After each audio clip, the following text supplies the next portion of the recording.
Hello students. तो बच्चों, question number 21 पे पहुंच चुके हैं। एनसीईआरटी के सॉल्यूशन 11th फिजिक्स, नई वाली एनसीईआरटी के सॉल्यूशन चल रहे हैं बच्चे, आप सभी को पता ही है।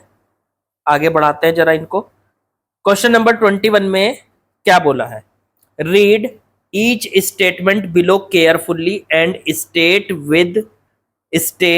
With reasons and examples if it is true और फॉल्स। मतलब नीचे लिखे हुए आपको स्टेटमेंट पढ़ने हैं केयरफुली और फिर उनको बताना है वो सही है या गलत है, रीजन के साथ, मतलब उनका कारण भी बताना है और एग्जाम्पल भी आपको देना है। ठीक है, तो यहां से सवाल को पढ़ना शुरू करते हैं। A scalar quantity is one that, एक स्केलर क्वांटिटी होती है।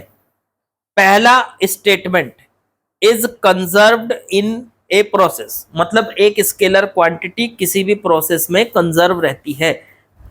बिल्कुल गलत, पहला स्टेटमेंट फॉल्स है बच्चों, क्योंकि एक स्केलर क्वांटिटी हमेशा कंजर्व नहीं होती। क्यों? इसका एग्जांपल देता हूं मैं आपको। देखो, जैसे मान लीजिए एनर्जी है। एनर्जी है तो स्केलर क्वांटिटी, एनर्जी है कि नहीं? स्केलर एनर्जी जो है स्केलर क्वांटिटी होती है और वो ना कुछ प्रोसेस में कंजर्व होती है और कुछ प्रोसेस में कंजर्व्ड नहीं भी होती। जैसे perfectly elastic collision,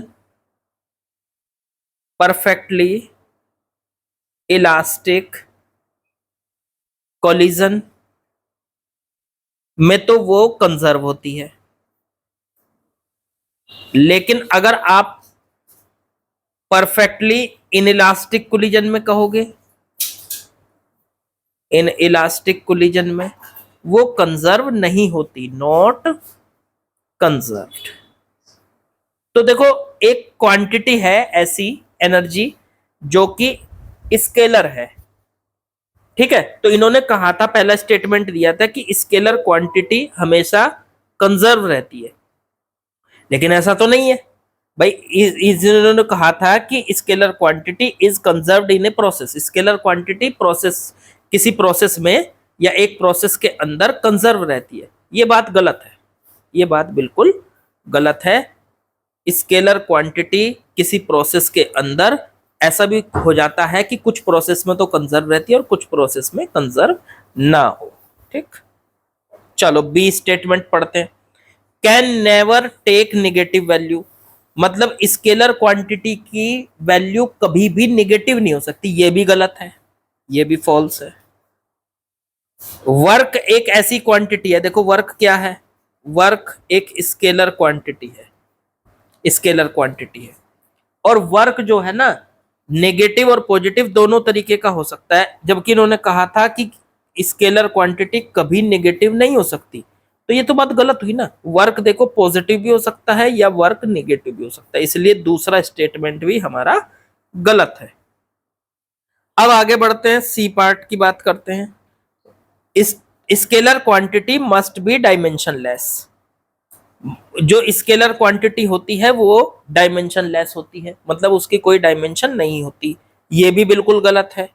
scalar quantity जो है वो डायमेंशन लेस भी हो सकती है और उसकी डायमेंशन भी हो सकती है। जैसे यहाँ पे अभी हमने दिया था, तो मस्ट बी डायमेंशन लेस, जो इसने बोला है कि स्केलर क्वांटिटी डायमेंशन लेस होनी चाहिए, मतलब होती है, डायमेंशन लेस होती है। तो ये भी हमारी तरफ से फॉल्स है, ये भी फॉल्स है। स्केलर क्वांटिटी डायमेंशन लेस नहीं होती। ऐसा कोई जरूरी नहीं है कि मस्ट बी डायमेंशन लेस, कि भाई वो जरूरी डायमेंशन लेस होगी, ऐसा कुछ नहीं है। इसके लिए भी एग्जांपल आप वर्क का ले सकते हो। वर्क की डायमेंशन होती है ml/t-2। देखो, वर्क कोई डायमेंशन लेस क्वांटिटी तो है नहीं, जबकि ये एक स्केलर क्वांटिटी है। डी पढ़ो, डी स्टेटमेंट में अगर पढ़ोगे, does not very from one point two another in space, ये जो है एक पॉइंट से दूसरे पॉइंट पर कभी वेरी नहीं करती, बदलती नहीं है स्पेस के अंदर। ये बात भी गलत है, ये भी फॉल्स है। भाई जो कोई स्केलर क्वांटिटी होती है वो एक पॉइंट से दूसरे पॉइंट पर वेरी नहीं करती, ये तो बिल्कुल गलत हुआ, सरासर गलत।